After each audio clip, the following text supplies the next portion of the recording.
আমার বাবাজিরা, বন্ধুরা, আমাদের নবী রহমাতাল লিল আলামিন শুধুমাত্র দুনিয়ার জন্য রহমত নয়, তিনি কুল কায়নাতের জন্য রহমত। এ বন্ধুরা, আমার বাবাজিরা, মায়ার নবী, দয়ার নবী ইচ্ছে করে এই পৃথিবীতে আসেন নাই।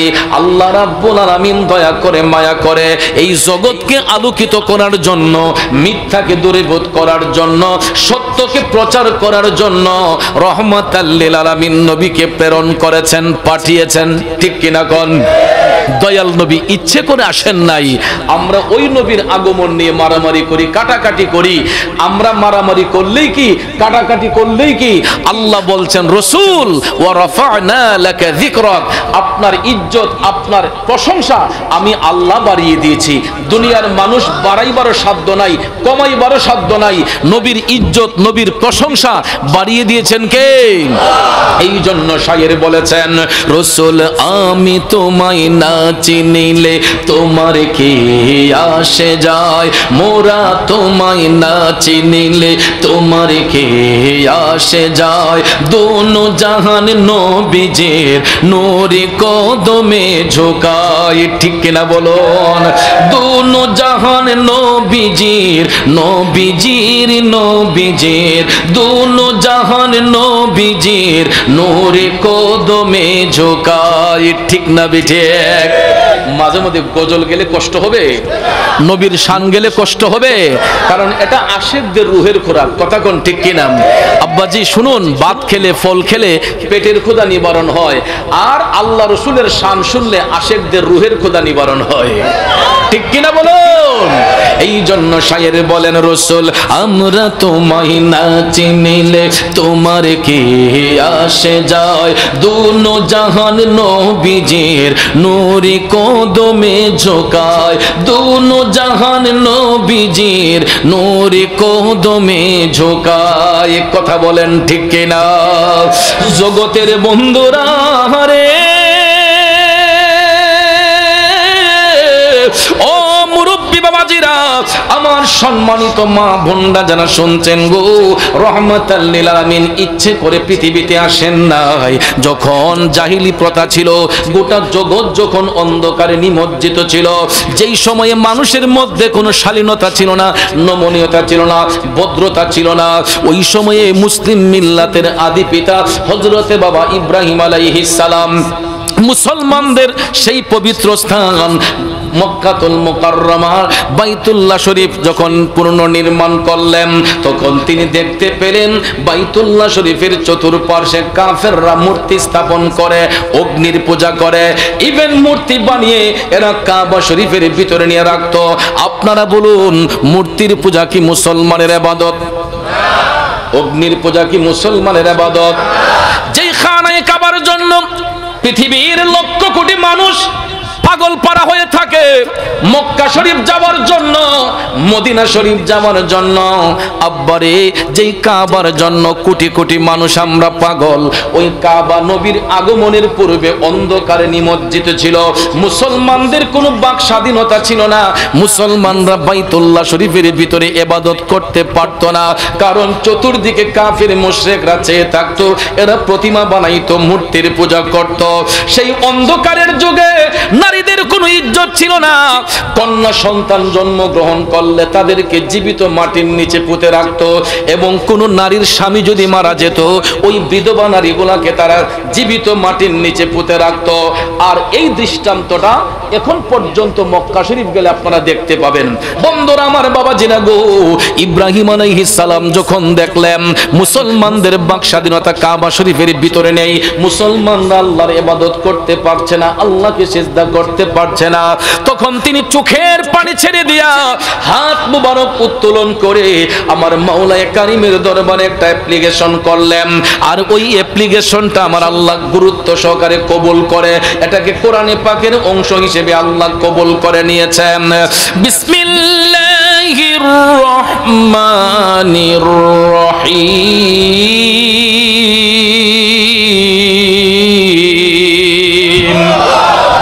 রব্বানা ওয়াবআথ وابعث فيهم رسولا منهم يتلو عليهم آياتك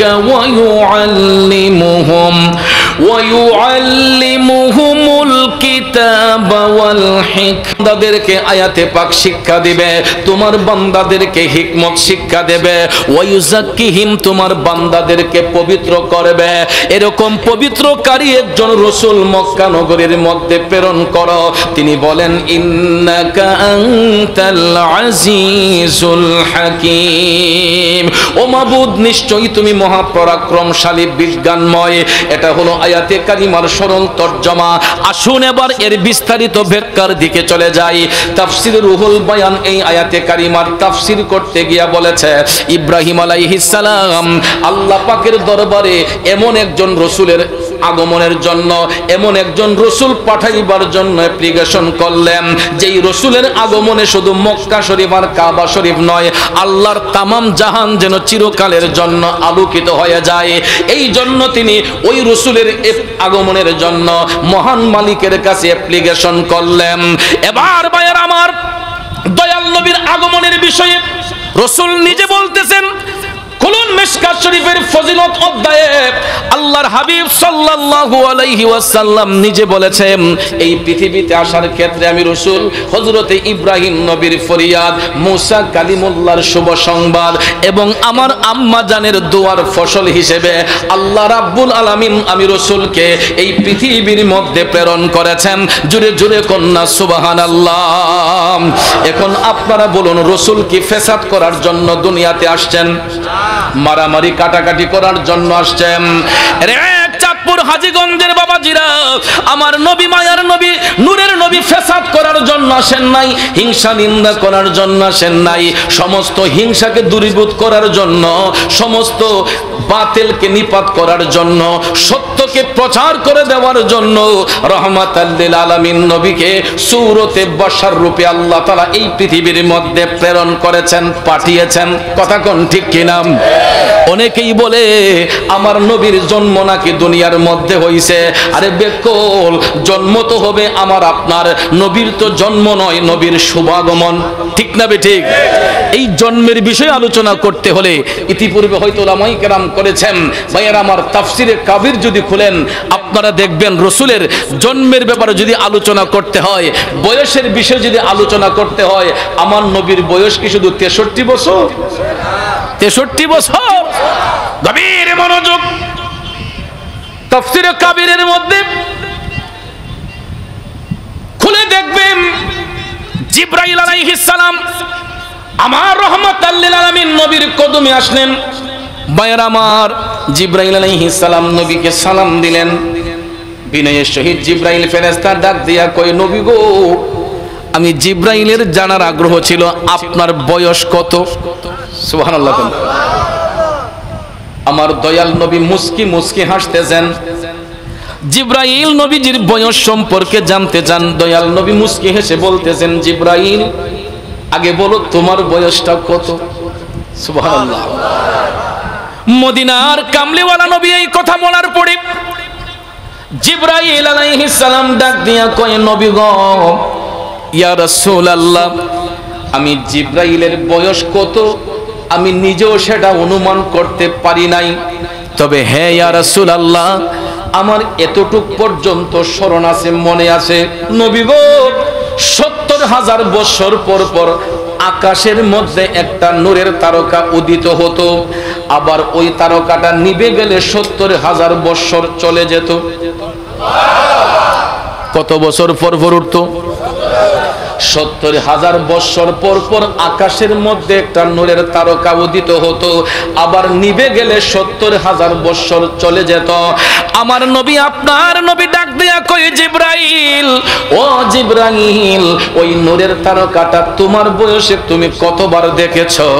জিবরাইল ফেরেশতা তখন জাতের কসম খেয়ে বলতেছেন, নবী গো, খোদার কসম খেয়ে বলতেছি নবী গো, আমি জিবরাইল আমার বয়সে ওই নূরের তারকাটা 72,000 বার দেখেছি। হাত তুলে বলুন ইয়া রাসূলুল্লাহ, আরেকটু জোরে বলেন ইয়া হাবিবাল্লাহ।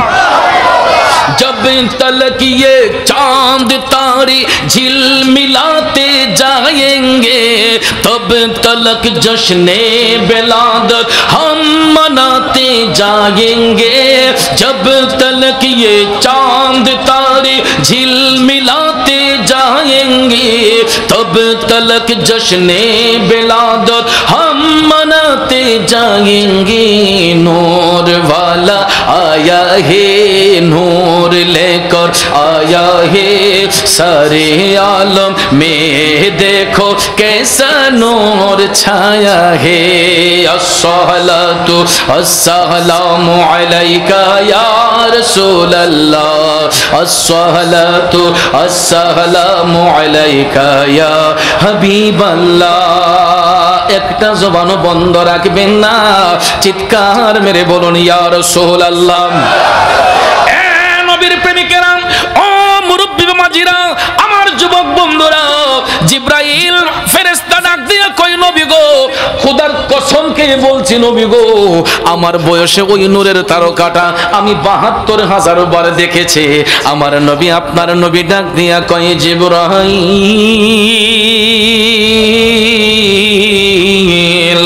ও জিবরাইল রে, যেই তারকাটা তুমি ৭২,০০০ বার দেখেছ, ওই তারকাই ছিলাম আমি নবী মুহাম্মদুর রাসূলুল্লাহ সাল্লাল্লাহু আলাইহি ওয়াসাল্লাম। চিৎকার মেরে কি ইয়া রাসূলুল্লাহ বলবেন না? আরো জোরে বলেন ইয়া হাবিবাল্লাহ। আল্লাহু আকবার।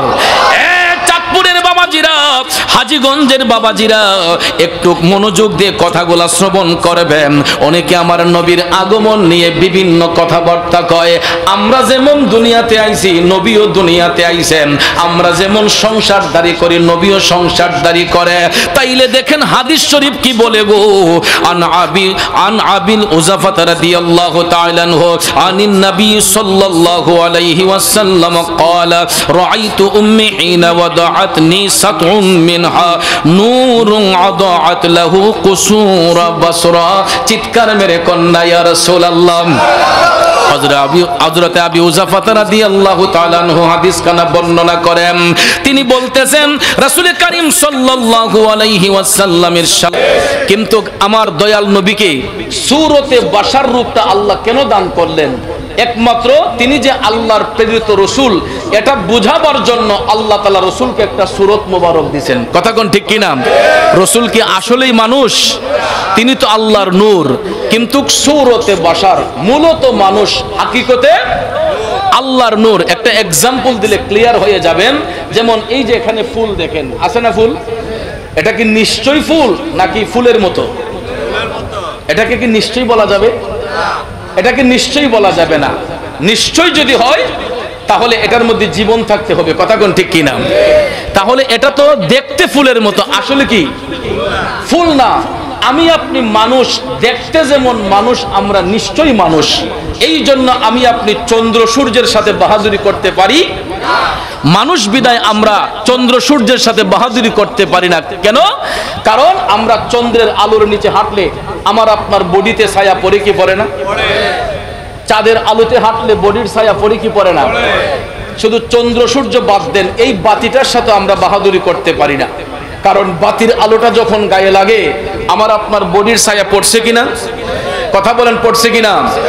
এই জন্য কবি বলেন उनको साया ज़मीं पर न पाया गया, नूर से नूर देखो जुदा ना हुआ, हमको आबिद नबी पर बड़ा नाज है, क्या भला मेरे आका का अंदाज है, जिससे सरसो मिली ओ शिफा पा गया, ये खुदा के है रसूल अल्लाह ही अल्लाह, ये खुदा के है रसूल। ओ बीबी आमिना की फूल अल्लाह जश्ने आमदे रसूल। কষ্ট হচ্ছে আমার বাবাজিরাম, এই পৃথিবীতে আমার নবী জান্নাতি পোশাক পরিধান করে শুভাগমন করেছেন। পৃথিবীর কোন আলো, চন্দ্র বলেন, সূর্য বলেন, আমার নবীর বডি মুবারকের উপর ছায়া ফেলতে পারে? কারণ নূরের কোনো ছায়া হয় না, কথা কোন ঠিক কিনা? নূর চতুর্দিকেই নূর, নূরের কোনো ছায়া হয় না, কথা কোন ঠিক কিনা? আমি আপনি আসি মায়ের লজ্জাস্থান দিয়ে, রসুল আসছেন মায়ের নাভিমূল থেকে নূরের রশ্মি বের হয়ে, এটাকে আল্লাহ সূরতে বাশার রূপ দান করেছেন। এবং ভাইয়ের আমার, এই হাদিস শরীফের হাসিয়ার মধ্যে পড়লে দেখবেন, আমরা যখন মায়ের গর্ভে থাকি, 10 মাস যখন পার হয়, 9 মাস 8 মাস 9 মাস যখন পার হয়, আমাদের মাদের পেটগুলা একটু বড় হয়, কথা কোন ঠিক কিনা? অনেক মা বোনদের পায়ের মধ্যে ফুলে যায়, পানি লেগে যায়, হাত পা ফুলে যায়, অনেকের পেট উঁচু হয়ে যায়। আম্মা জান আমেনা খাতুন রাদিয়াল্লাহু তাআলা আনহা বলেন যে আমার গর্ভে যে সন্তান এসেছে, আমি কোনোদিন টেরই পাই নাই যে আমার গর্ভে কোনো সন্তান আছে। বেহেশতের হুর গেলমাগন আনন্দের সংবাদ দিয়েছে যে আপনার গর্ভ হতে পূর্ণিমার চাঁদ রাহমাতাল লিল আলামিন নবীর আগমন হবে। তখনও তিনি বুঝতেই পারেন নাই, এই জন্য রসুল বলেছেন আমার মাতা আমেনা খাতুন আমাকে ভূমিষ্ঠ করার সময় ওনার থেকে, ওনার নাভিমূল থেকে একটা নূরের রশ্মি বের হতে দেখলেন, যার আলোয় বসরার মহলগুলা সব আলোকিত হয়। ভাইয়ারা আমার, বন্ধুরা আমার, খুব গভীর মনোযোগ। বর্তমানে দেখবেন বিজ্ঞান গবেষণা করে সিজারের আবিষ্কার করছে, ঠিক না ঠিক? সিজারের আবিষ্কার করে নাই? কেউ মায়ের লজ্জাস্থান দিয়ে নরমাল ডেলিভারিতে হয়, আবার কিছু কিছু বাচ্চা দেখবেন মায়ের নাভিমূলের নিচ থেকে এটাকে সিজারের মাধ্যমে পেট কেটে বাচ্চাকে প্রসব করানো হয়, কথা কোন ঠিক কিনা? এই হাদিস শরীফটাকে রিসার্চ করে গবেষণা করতে করতে, আমার নবীর শুভাগমনকে রিসার্চ করতে করতে বিজ্ঞানীরা এই সিজারের আবিষ্কার করেছে। আল্লাহু আকবার বলেন, আরো জোরে কোন আল্লাহু আকবার। এই হাদিস শরীফকে রিসার্চ করে বিজ্ঞানীরা আপনার সিজারের আবিষ্কার করেছে। আর না হলে লজ্জাস্থান দিয়ে সন্তান আসবে, এটা নাভির নিচ দিয়ে ডেলিভারির মাধ্যমে, সিজারের মাধ্যমে কিভাবে সন্তান আসে, এটা তো কল্পনাতীত ছিল, কথা কোন ঠিক না ঠিক? এই সিজারের আবিষ্কারও আমার নবীর শুভাগমনকে রিসার্চ করে বিজ্ঞানীরা এটা আবিষ্কার করেছে। আল্লাহু আকবার বলেন। কারণ বিজ্ঞানীদের মহাগুরু মোদের নবীজি, বিজ্ঞানীদের মহাগুরু আঙ্গ নবীজি, এইরকম দয়াল নবী টুকাই পাইবাইনি, বিজ্ঞানীদের মহাগুরু মোদের নবীজি, বিজ্ঞানীদের মহাগুরু মোদের নবীজি। খারাপ লাগতেছে? এবারে দেখেন, আমার আপনার জন্মের মধ্যে পার্থক্য আর আমার নবীর শুভাগমনের মধ্যে পার্থক্য। জগতের বন্ধুরা, আমি আপনি যখন মায়ের গর্ভ থেকে ডেলিভারি হয়, নরমাল হোক সিজারের মাধ্যমে হোক, বাচ্চাটা ভূমিষ্ঠ হওয়ার সময় মুখটা কি জমিনের দিকে থাকে নাকি আসমানের দিকে থাকে? আমার আপনার মুখটা থাকে আসমানের দিকে, কথা কোন ঠিক না ঠিক? বাচ্চা ভূমিষ্ঠ হওয়ার সঙ্গে সঙ্গে এটা সিজারের মাধ্যমে হোক, নরমাল ডেলিভারির মাধ্যমে হোক, দাইমাকে জিজ্ঞেস করবে বাচ্চাটা যখন খালাসি করা হয় বাচ্চার মুখটা কি নিচ দিকে থাকে না উপর দিকে থাকে? প্রত্যেকটা দাইমাকে বলে দেখবেন, তারা উত্তরে দিবে বাচ্চার মুখটা থাকে উপরের দিকে। কারণ আমার আপনার জন্মের পরে মুখটা থাকে উপরের দিকে, আর এই দুনিয়াতে আইসা আমরা নিজের জন্য কান্না করি।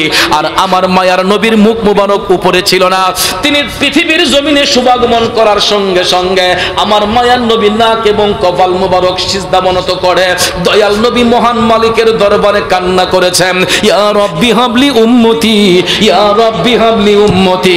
আওয়াজ করে বলুন ঠিক না বেঠে? এই জন্য শায়ের বলে, আল্লাহর দরবারে নবী সিজদায় পড়িয়া গুনাহগার উম্মতকে দাও মাফ করিয়া, ঠিক কিনা? আল্লাহর দরবারে নবী সিজদায় পড়িয়া গুনাহগার উম্মতকে দাও মাফ করিয়া। রব্বি হাবলি বলে নবী কাঁদে উম্মতের মায়ায়, রব্বি হাবলি বলে নবী কাঁদেন উম্মতের মায়ায়, নবী কাঁদেন মদিনায় আজও উম্মতের মায়ায়, নবী কাঁদেন আজও উম্মতের মায়ায়। দুরুদ পড়ে সবাই, দুরুদ পড়ে সবাই নবীকে সালাম জানাই, কাঁদেন নবী মদিনায় আজও উম্মতের মায়ায়, কাঁদেন নবী আজও উম্মতের মায়ায়। কষ্ট হচ্ছে আমার ভাইয়েরা, একটু মনোযোগ। নবীর প্রেমিকেরা, আমার মায়ার নবী দয়ার নবী পৃথিবীর জমিনে শুভাগমন করে নবীজির মুখ মোবারক ছিল সিজদাবনত, তিনি আসমানের দিকে তাকান নাই, কান্না করেছেন সিজদাবনত হইয়া উম্মতের জন্য, ঠিক কিনা কম? এখনো আমার নবী সবুজ গম্বুজের নিচে শুয়ে শুয়ে উম্মতি উম্মতি বলে কান্দে, কথা কোন ঠিক কিনা? এই জন্য আমার ভাইয়েরা, ওই নবী আসাতে আমরা খুশি না বেজার? আরো জোরে কোন খুশি না বেজার? এই জন্য পাকিস্তানের কবি লিখেছেন, জবকে সরকার তশরিফ লানে লগে উরো গিলমা भी खुशियां मनाने लगे, जबकि सरकार तशरीफ लाने लगे उरो गिलमा भी खुशियां मनाने लगे, हर तरफ नूरों की रोशनी छा गई, मुस्तफा क्या मिले तो जिंदगी मिल गई, ए हालिमा तेरी गोद में आ गई, दोनों आलम के रसूल ला, दोनों आलम के रसूल ओ बीबी आमिना की फूल, चेहरा ये मुस्तफा जब दिखाया गया, चुप गई तारे और चांद शर्मा गया। प्यारे आशिकों का भाइयों, शायर ये फरमाया, चेहराए मुस्तफा जब दिखाया गया, चुप गई तारे और चांद शर्मा गया। रहमतल लिल आलामीन नबीर नूर मुबारक যখন পৃথিবীর মধ্যে যখন প্রকাশ করানো হলো, আমার নবীর চেহারায় আনোয়ার দেখে চন্দ্রের আলো, সূর্যের আলো, জগতের সমস্ত আলো লজ্জায় হার মেনে গেছে। অথচ দেখেন, দিনের আকাশে সূর্য উদিত না হলে আমরা দিনের আলো দেখতে পাই না, রাতের আকাশে পূর্ণিমা উদয় না হলে আমরা জ্যোৎস্না দেখতে পাই না, ঠিক কিনা কোন? সেই দিনের সূর্য, রাতের চন্দ্র আমার নবীর নূর মুবারকের পাওয়ার দেখে লজ্জায় চুপ হয়ে গেছে। আমার নবী কেমন নবী? আরো জোরে কোন না, ইয়া রাসূলুল্লাহ। চেহারায়ে मुस्तफा जब दिखाया गया, चुप गई तारे और चांद शर्मा गया, आमिना देख कर मुस्कुराने लगी, हवा मरियम भी खुशियां मनाने लगी, आमिना बीबी सबसे ये कहने लगी, दुआ हो गई कबूल, दुआ हो गई कबूल, जश्ने आमदे रसूल ओ बीबी आमिना की फूल, सदियाँ ने खुशी को बजाएंगे, शादी के नगमे सबको सुनाएंगे, हर तरफ शोर सल्ले आला हो गया, आज पैदा हबीब खुदा हो गया, फिर तो जिब्रील ने भी एला किया, खाके तैबा तेरी दूल, ओ खाके तैबा तेरी दूल, ओ बीबी आमिना की फूल, একটা জবানও বন্ধ রাখবেন না, চিৎকার মেরে বলুন না ইয়া রাসূলুল্লাহ। এ আমার হাজীগঞ্জের বাবাজিরা গো, ও নবীর প্রেমিকেরা, আমার মায়ার নবী দয়ার নবী জান্নাতি পোশাক পরিধান করে এই বিশ্বভুবনের মধ্যে শুভাগমন করেছেন। আমার নবীর আগমনের সঙ্গে সঙ্গে ওই নবীর কদম মুবারকের ছোঁয়ায় কাবার অপবিত্রতা দূর হয়ে গেছে। আল্লাহর তামাম জাহান ওই নবীর নূরের আলোয় আলোকিত হয়েছে। ঠিক না ঠিক? এই জন্য মুফাসসিরিন কেরাম বলেছেন যে ঘরকে আলোকিত করতে হলে বাতির প্রয়োজন হয়। এই জন্য কাবা হচ্ছে আল্লাহর ঘর, রসুল হচ্ছেন আল্লাহর নূর। নবীর আগমনের পূর্বে বাইতুল্লাহ ছিল অন্ধকার, ঠিক কিনা বলেন? সেই অন্ধকার কাবার মধ্যে আল্লাহ বাতি জ্বালিয়েছেন রাহমাতাল লিল আলামিন নবীর নূর মুবারক পাঠাইয়া। কথা কোন ঠিক না ঠিক? এই জন্য কাবা হচ্ছে আল্লাহর ঘর, রসুল হচ্ছেন আল্লাহর নূর। আওয়াজ দেন ঠিক না ঠিক? শুধু কাবা কেন, মক্কা কেন, আমার নবীর নূর মুবারকের সদকায় আল্লাহর তামাম জাহান আলোকিত হয়েছে। কিয়ামত পর্যন্ত সেই নূর নবীর নূরের আলোয় আলোকিত থাকবে। আওয়াজ দেন ঠিক না ঠিক? আজকাল দেখা যায় ওই নবীর শুভাগমনকে নিয়ে কত বাজে মন্তব্য। আমরা জশ্নে জুলুস করি, এটা নাকি বেদাত করি। ভাইয়ার আমার, বন্ধুরা আমার, নবীর শুভাগমন যদি পালন করা আমাদের জন্য বেদাত হয়, আমরা বেদাতই করব। কথা কোন ঠিক না ঠিক? এরপরও নবীর আগমনে কোনো আশেক বেজার থাকবে না, আমরা জশ্নে জুলুস পালন করব। ঠিক কিনা বলুন? আমি অদম গুনাহগারে লিখেছি, আরে জশ্নে জুলুস নবীজির শানে পালন করে মুমিনের দোলে। ঠিক না ঠিক? মুনাফিকরা জশ্নে জুলুস করবে, বেঈমানরা জশ্নে জুলুস করবে। এই জন্য পাগলা লিখেছি, আরে জশ্নে জুলুস নবীজির শানে পালন করে মুমিনের দোলে, বলে সবাই একই সুরে নারায়ে রিসালাত, বলে সবাই একই সুরে নারায়ে রিসালাত। কুল কায়নাতেরি মাঝে মুদের নবী রহমত, কুল কায়নাতেরি মাঝে মুদের নবী রহমত। ঠিক কিনা বলুন? আমার নবীর সঙ্গে সৃষ্টির কোনো বস্তুর তুলনা হয়? হতে পারে? কারণ তিনি বেনজির বেমেসাল। কথা কোন ঠিক না ঠিক? তিনি বেনজির বেমেসাল। ওই নবীর সঙ্গে সৃষ্টির কোনো বস্তুর তুলনা হতে পারে না। তারপরে ভাইয়ার আমার, আশিক পাগলরা দলিল চায়, বিয়াদবরা দলিল চায়। শুনুন তাহলে রসুলের মধ্যে এবং আমাদের মধ্যে ডিস্টেন্সটা কেমন। যারা বলে রসুল মানুষ, ডিস্টেন্সটা কেমন দেখেন। আন আনাসিন রাদিয়াল্লাহু আনহু আনিন নবী সাল্লাল্লাহু আলাইহি ওয়াসাল্লাম ক্বালা মিন কারামাতি আলা রাব্বি ইন্নী ওয়ালাদতু মাখতুনান ওয়ালাম ইয়ারাউ আহাদুন সাউতি। রাওয়াহু তাবরানী। এটা তাবরানী শরীফের হাদিস। হযরতে আনাস রাদিয়াল্লাহু তাআলা আনহু বর্ণনা করেন, তিনি বলেন রাসূল করিম সাল্লাল্লাহু আলাইহি ওয়াসাল্লাম ইরশাদ করেন যে আমি আমার রবের নিকট এতই সম্মানিত, আমার মওলা পাক আমি রাসূলকে খতনাকৃত অবস্থায় দুনিয়াতে পাঠিয়েছেন এবং আমার লজ্জাস্থান দেখা পৃথিবীবাসীর জন্য আল্লাহ হারাম করে দিয়েছেন। আরো জোরে কোন না সুবহানাল্লাহ। আমার আপনার ঔরসে বাচ্চা জন্মগ্রহণ করলে, ইভেন আমি আপনি যে দুনিয়াতে আসছি, আমরা কি কাপড় নিয়ে আসতে পারছি? আমি আপনি তো উলঙ্গ হয়ে দুনিয়াতে আসছি। ছেলে বাচ্চা হোক, মেয়ে বাচ্চা হোক, নিষ্পাপ বাচ্চাগুলা জন্মগ্রহণ করলে অনেক সময় তাদের লজ্জাস্থান আমার আপনার চোখে পড়ে যায়, পড়ে না? বাচ্চা তো অনেকের ঘরে আছে। কথা কোন ঠিক না?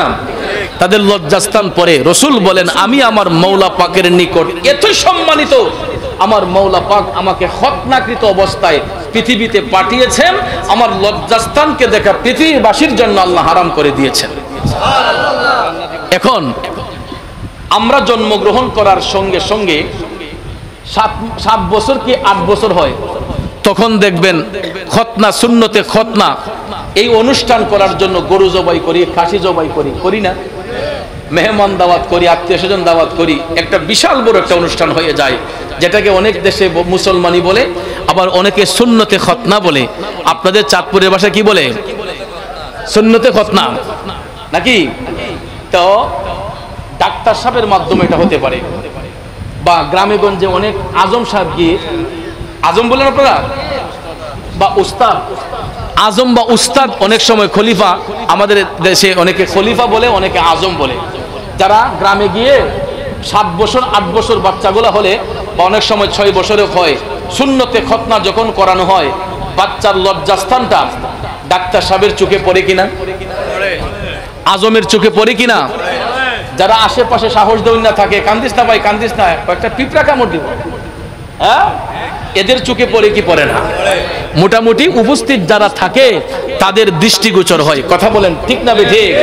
আমার রাসূল বলেছেন, আমি আমার মওলা পাকের নিকট এতই সম্মানিত, আমার মওলা পাক আমি রাসূলকে খতনাকৃত অবস্থায় পৃথিবীতে পাঠিয়েছেন, এবং আমার লজ্জাস্থান দেখা পৃথিবীবাসীর জন্য আল্লাহ হারাম করে দিয়েছেন। ভাইয়ার আমার, এই হাদিস শরীফের হাসিয়া পড়লে আপনারা পাবেন, আমার দয়াল নবীজির 11 জন বিবি ছিলেন, যারা হচ্ছে উম্মাহাতুল মুমিনিন। কথা কোন ঠিক কিনা? রাসূলের বিবি কজন ছিলেন? যারা হচ্ছে মুমিনদের মা, যাদেরকে বলা হয় উম্মাহাতুল মুমিনিন। এই 11 জন বিবির মধ্য হতে কেউ কোনোদিন আমার দয়াল নবীর লজ্জাস্থান মোবারক দেখার সুযোগ হয়। অথচ দেখেন, শরীয়ত বৈধ করার কারণে স্বামী এবং স্ত্রী যখন হয়, অনেক সময় স্বামীর গোপন অঙ্গ স্ত্রী দেখতে পারে, স্ত্রীর গোপন অঙ্গ স্বামী দেখতে পারে, শরীয়ত সেটা বৈধ করেছে, ঠিক কিনা বলেন? কিন্তু আমার নবীর বেলায় সেটা ভিন্ন। নবীজির 11 জন বিবি, যারা উম্মাহাতুল মুমিনিন, মুমিনদের মা, কেউ কোনোদিন আমার মায়ার নবীজির লজ্জাস্থান মোবারক দেখার সৌভাগ্য হয়। ইভেন আমার রাসূল নিজেও কখনো আপন লজ্জাস্থান মোবারকের দিকে তাকাতে হয় নাই। কেনই বা হবে? নবীজির পেশাব মুবারক, নবীজির পায়খানা মুবারক, নবীজির রক্ত মুবারক, আঙ্গুল মুবারক, আপাদ মস্তক মুবারক, নূরুন আলা নূর। কথা কোন ঠিক কিনা? কোন বিয়াদব বলে, এই যে একটু আগে মিয়াজি সাহেব বলে গেলেন যে নবীজির থুতু মুবারক নাকি দুর্গন্ধ। আরো জোরে কর না, নাউজুবিল্লাহ। আরে যেই নবীর থুতু মুবারকে সিদ্দিক আকবরের সাপের বিষ নিষ্ক্রিয় হয়ে গেছে। কথা কোন ঠিক না বেঠিক? আবু বকর সিদ্দিকের সাপে কামড়াইছে, মোদের নবীর মুখের থুতুই ভালো হয়ে গেছে, ঠিক কিনা? সাপ যখন দংশন করে, আমরা পৃথিবীর দামি দামি মেডিসিন ব্যবহার করি। এখন হয়তো সেই মেডিসিনের আবিষ্কার হয়েছে, তখন উজাবাদ্যা জারত। কথা কোন ঠিক না বেঠিক? জাইরা বিষ নামাইতো। অনেক সময় কালসাপে দংশন করলে এই বিষ আর জাইরা নামানো যায় নাই, এটা যখন উজান চলে গেছে, সারাটা শরীর যখন নিষ্ক্রিয় হয়ে গেছে, তখন আর ওই রোগী বাঁচানো যায় নাই। কথা কোন ঠিক না বেঠিক? গ্রামগঞ্জের কুপ্রথা ছিল, তখন ওই রোগীকে কলা গাছের বুড়া বানাইয়া নদীর মধ্যে বাসাই দিত, নাইলে অনেকে নাকি নদীতে বাসাই দিলে নাকি বেঁচে যেত। এগুলো আসলে কোনো যৌক্তিক কথা নয়। ভাইয়ার আমার, বাঁচাবার মালিক কি? যেরকম মালিক কি? আল্লাহ বাঁচাইবার মালিক। কিন্তু আমার নবীজির উসিলায় আল্লাহ মৃতকে জিন্দা করে। কথা কোন ঠিক না বেঠিক? যত কঠিন বিষয় থাকুক না কেন, যেই সাপ আবু বকর সিদ্দিককে দংশন করেছিল, এই সাপটাও আমার নবীর প্রেমিক ছিল। এটাই ইতিহাস হয়তো আপনারা অনেকেই শুনেছেন। গুহাতে সিদ্দিক আকবর যখন রাসূলকে পাহারা দিবেন, প্রত্যেকটা ছিদ্র বন্ধ করে একটা ছিদ্র বাকি ছিল, তখনও সাপটা ধারণা করেছিল আমি আমার নবীর সেবা করব। যখন সিদ্দিক আকবর সেই সুযোগটাও দেন নাই, গর্তটার মধ্যে পা দিয়ে ধরে রাখলেন, এই বিষধর সাপটা সিদ্দিক আকবরকে প্রথমে ধাক্কা দিয়েছিল পাউটা সরানোর জন্য, কিন্তু সাপটাও প্রেমিক ছিল, সিদ্দিক আকবর মদিনাওয়ালার প্রেমিক ছিল। আবু বকর সিদ্দিক ভেবেছিলেন জীবন দিয়ে দেব, তারপর আমার দয়াল নবীকে কষ্ট করতে দেব না। সিদ্দিক আকবর নিজের পা মোবারক যখন ঢুকাইয়া দিলেন, সাপ বের হওয়ার কোন রাস্তা পাইল না। বাজান দিয়ে একটা দুইটা ধাক্কা দেওয়ার পরে সেই গর্তের ভিতর থেকে সাপ যখন দেখতেছে আবু বকর সিদ্দিক আর সেই সাপকে নবীর সেবা করতে দিবে না, তখন সিদ্দিক আকবরের পা মুবারকের মধ্যে সেই সাপ দংশন করলো। বন্ধুরা আমার, সাপের বিষ যখন উজান চলতে লাগলো, সিদ্দিক আকবরের চোখের পানি মুবারক টপ টপ করে ঝরতে লাগলো। কয়েক ফোঁটা পানি আমার নবীর শরীর মুবারকের মধ্যে পড়াতে দয়াল নবী চোখ মোবারক খুলে দেখতেছেন সিদ্দিক আকবরের চোখের মধ্যে টপ টপ করে পানি পড়ছে। দয়াল নবী ডাক দিয়া কয়, আবু বকর, আমি রাসূল তোমার কোলের মধ্যে আরাম করেছি বিদায় তোমার কি কোনো কষ্ট হচ্ছে? সিদ্দিক আকবর ডাক দিয়ে বলেন, ইয়া রাসূলুল্লাহ, নবী গো, ওগো মায়ার নবী, দয়ার নবী, এসব কি বললেন? আপনি আমার কোলে আরাম করতেছেন, এ তো আমার মহা সৌভাগ্য। দুজাহানের বাদশা নবী আমি আবু বকরের কোলের মধ্যে আরাম করছে, নবী গো, এ তো আমার সৌভাগ্য। আমার নবী ডাক দিয়া আবু বকর, তোমার চোখের মধ্যে পানি দেখতে পাচ্ছে। তখন সিদ্দিক আকবর ডাক দিয়া কই, নবী গো, যেই গর্তের মধ্যে আমরা প্রবেশ করলাম, আমার গায়ের জামা ছিঁড়ে প্রত্যেকটা ছিদ্র আমি বন্ধ করলাম। করতে করতে নবী গো, একটা ছিদ্র বাকি ছিল, এটা যখন আর বন্ধ করার কোনো কাপড়ের টুকরা পাই নাই, আমি আমার পাউটাকে ঢুকাইয়া দিলাম, নবী গো। কিন্তু পাউটা যখন ঢুকাইয়া দিছি, গর্তের ভিতর থেকে মনে হয় কোন বিষধর প্রাণী আমাকে দংশন করেছে, প্রচন্ড ব্যথা অনুভব করতেছে। তখন মদিনার কামলিওয়ালা নবী ডাক দিয়া কয়, আবু বকর, লা তাহজান, চিন্তার কোনো কারণ নাই। সান্ত্বনা দিয়ে আমার রাসূল ডাক দিয়া বললেন, গর্তের ভিতরে কে আছো রে?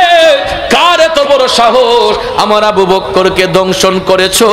এমন সময় দেখা যায় দয়াল নবী আহ্বান করার সঙ্গে সঙ্গে, সুবহানাল্লাহ, আমার নবীর আহ্বান পাইয়া গর্তের ভিতর থেকে বিষধর সাপটা বের হইয়া সে যখন ফনাটা মেলে যখন দাঁড়াইলো, বন্ধুরা আমার, বাবাজিরা আমার রাসূলকে ওই বিষধর সাপ সালাম দিতে লাগলো, আসসালাতু আসসালামু আলাইকা ইয়া রাসূলুল্লাহ। আমার নবী শুধু আমাদের নবী নয়, তিনি গাছ বৃক্ষ তরুলতার নবী, পশু পাখির নবী, ঠিক না বেঠিক? সারা জাহানের জন্য তিনি নবী। দয়াল নবী কিন্তু শুধু মানুষের ভাষাই বুঝতেন না, গাছ বৃক্ষ তরুলতার ভাষা আমার নবী বুঝতেন। প্রত্যেকটা সৃষ্টি জগতে যত প্রাণী আছে, প্রত্যেকটা প্রাণীর ভাষা বোঝার ক্ষমতা আমার নবীর আছে না নাই? ক্ষমতা দিছে কে? আরো জোরে কোন কে?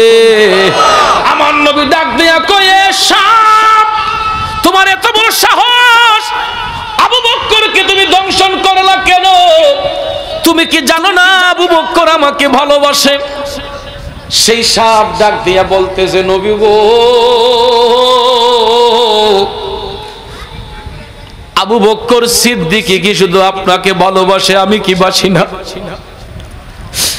ইয়া রাসূলুল্লাহ, নবী গো, আমি জানি সিদ্দিক আকবর আপনাকে জানের চাইতে বেশি ভালোবাসে। নবী গো, আপনি যখন গুহার মধ্যে অবস্থান করেছিলেন, আমার খুব ইচ্ছে ছিল এই রাতে আমি আপনাকে পাহারা দিব।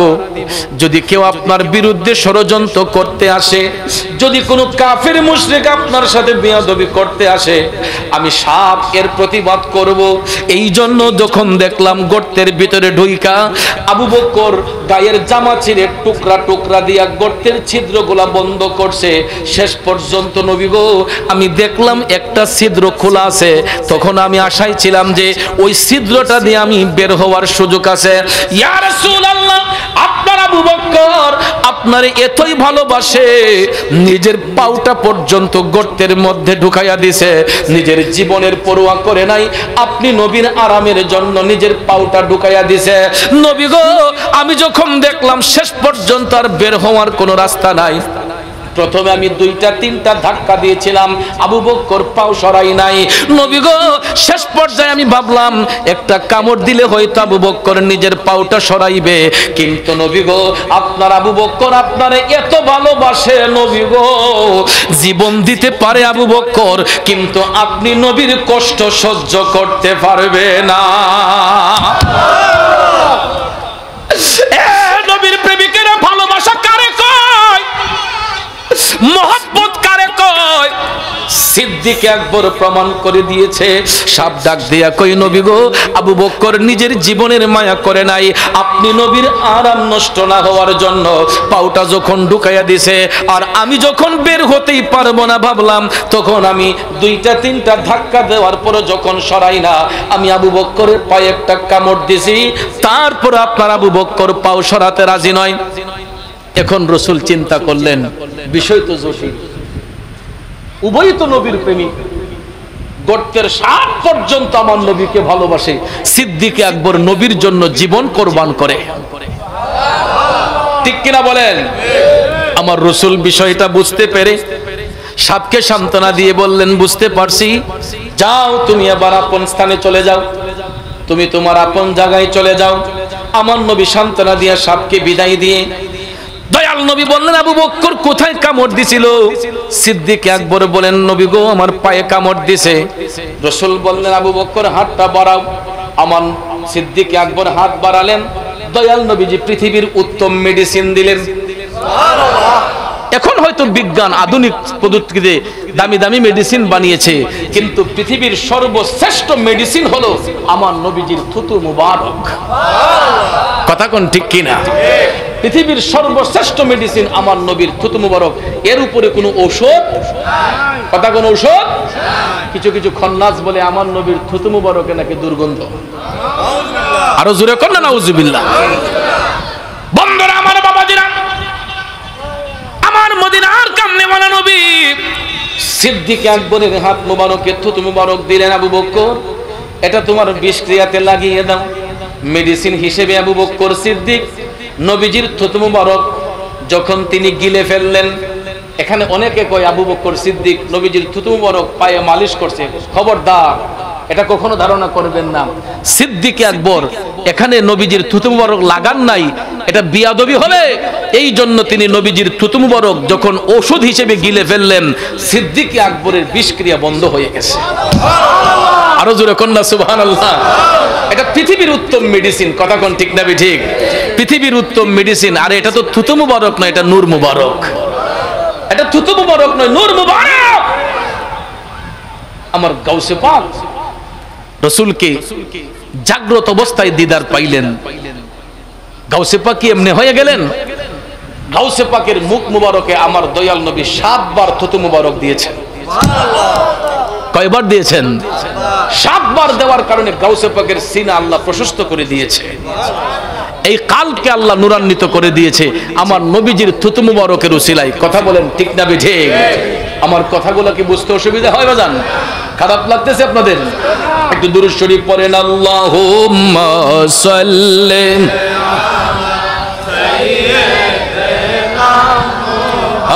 মুহাম্মাদ, আল্লাহুম্মা সাল্লি সাইয়্যিদিনা নবিয়িনা শাফিঈনা মুহাম্মাদিনা, আল্লাহুম্মা সাল্লি সাইয়্যিদিনা মুহাম্মাদিনা নবিয়িনা শাফিঈনা মুহাম্মাদ নবী শাফিয়ানা মা। আমার হাজীগঞ্জের বাবাজিরা, কষ্ট হচ্ছে আপনাদের? নবীর গোলামি যারা করবে জান্নাতি, নবীর দুশমনি যারা করবে জাহান্নামী। ঈদে মিলাদুন নবী সাল্লাল্লাহু আলাইহি সাল্লাম যারা মানবে, এরা হলো আশিক রাসূল। আর যারা ঈদে মিলাদুন নবীর বিরুদ্ধে কথা বলবে, আপনারা বুঝবেন এগুলা বেয়াদবে রাসূল। কথা বলেন ঠিক কি না? ভাইয়েরা আমার, রাসূলের শুভাগমনে আবু লাহাবের নাম শুনছেন? আবু লাহাবের ঘরের মধ্যে একজন দাসী থাকতো, তার নাম হলো সুয়াইবা। নাম কি? সুয়াইবা। এই আলোচনা আপনারা শুনেছেন। সুয়াইবা আবু লাহাবের ঘরের দাসী ছিল। রাসূল শুভাগমন করবেন, নবীজির শুভাগমনে হুরগেল মাগন আনন্দে মাতুয়ারা, বাঘ হরিণী আনন্দে মাতুয়ারা। এমন সময় দেখা যায় মা হালিমা তিনি খুশি উদযাপন করে রাসূলের শুভাগমনে, তিনি আনন্দ উল্লাসে মাতুয়ারা। আবু লাহাবের ঘরের দাসী সুয়াইবা দেখতেছে যে আজকে তাদের বাড়িতে এত আনন্দ, জিজ্ঞেস করলো কি করে? রাহমাতুল লিল আলামিন নবীর শুভাগমন হয়েছে। সুবহানাল্লাহ। এই শুভাগমনে আনন্দে আত্মহারা হয়ে আবু লাহাবের দাসী সুয়াইবা হাসতে হাসতে আবু লাহাবের ঘরে ঢুকলো। ঢুকার পরে কয়, সুয়াইবা, আজকে তোমাকে খুব খুশি দেখা যাচ্ছে, বিষয়টা কি? আপনি জানেন না, এই ধরাতে তশরিফ এনেছেন রাহমাতাল লিল আলামিন। সুবহানাল্লাহ। কয়, মা আমিনার উদর হতে রাহমাতাল লিল আলামিন নবীর শুভাগমন হয়েছে। তখন আবু লাহাব একটু খুশি হয়েছিল। কি হয়েছিল? আবু লাহাব সে তো জাহান্নামী, কথা কোন ঠিক কিনা? অভিশপ্ত, আল্লাহর লানত পাত্র। কিন্তু নবীর আগমনের দিন রবিউল আউয়ালের 12 তারিখ আবু লাহাব রাসূলের শুভাগমনে একটু খুশি হয়েছিল যে আমার ভাতিজার আগমন হয়েছে। একটু খুশি হওয়ার কারণে আবু লাহাব যেদিন দুনিয়া থেকে চলে গেল, এর পরের বছর রবিউল আউয়াল শরীফ যখন আসে, রবিউল আউয়াল শরীফের 12 তারিখ নবীজির শুভাগমনের দিনে আল্লাহ রাব্বুল আলামিন আবু লাহাব একটু খুশি হওয়ার কারণে তার কবরের মধ্যে জান্নাতের হাওয়া বর্ষণ করে। সুবহানাল্লাহ।